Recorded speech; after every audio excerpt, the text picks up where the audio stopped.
The IEC has cautioned Jacob Zuma after his claims that there's a risk that the electoral system will be manipulated. Yeah, the former president has been urged to provide evidence to support his allegations, but also to refrain from making such statements. The Commission was briefing members of the public ahead of this weekend's voter registration drive. Newzroom Afrika's Juniour Khumalo kicks off our coverage.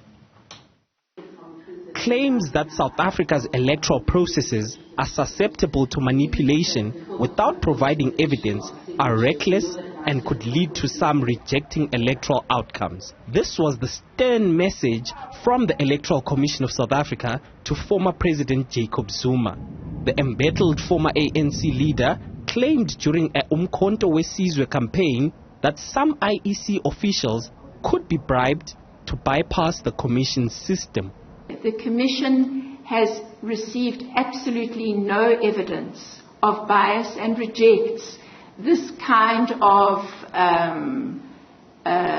talk that attempts to really inject into our country almost an insurrectionist mood.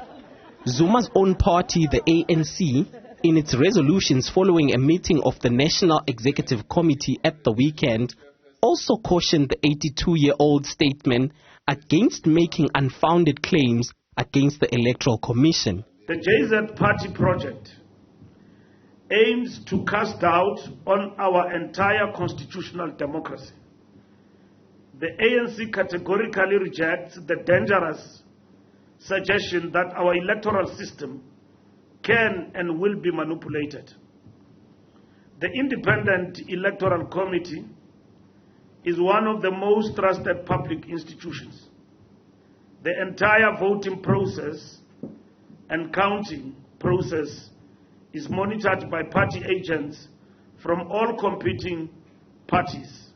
In 2021, South Africa suffered widespread unrest following Zuma's incarceration for defying court orders to appear before the Zondo Commission of Inquiry. This extensive violence was at the time described as an attempted insurrection by some cabinet ministers.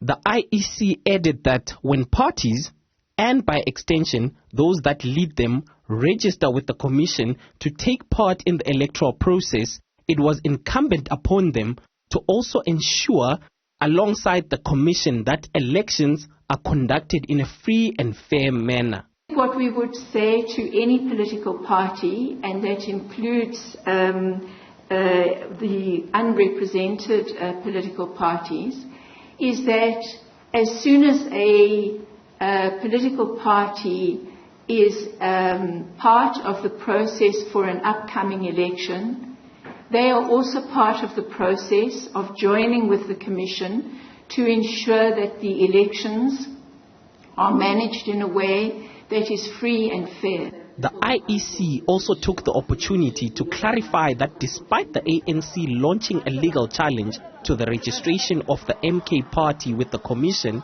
it had crossed its T's and dotted its I's when handling this registration process. The Commission is of the view that there was full compliance and the appeal list does not have standing, but we will see what the court decides.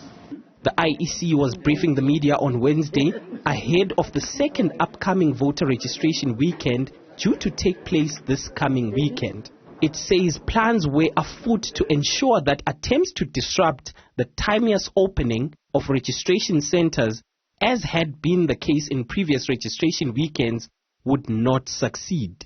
For Newzroom Afrika, on channel 405, I'm Juniour Khumalo in Centurion.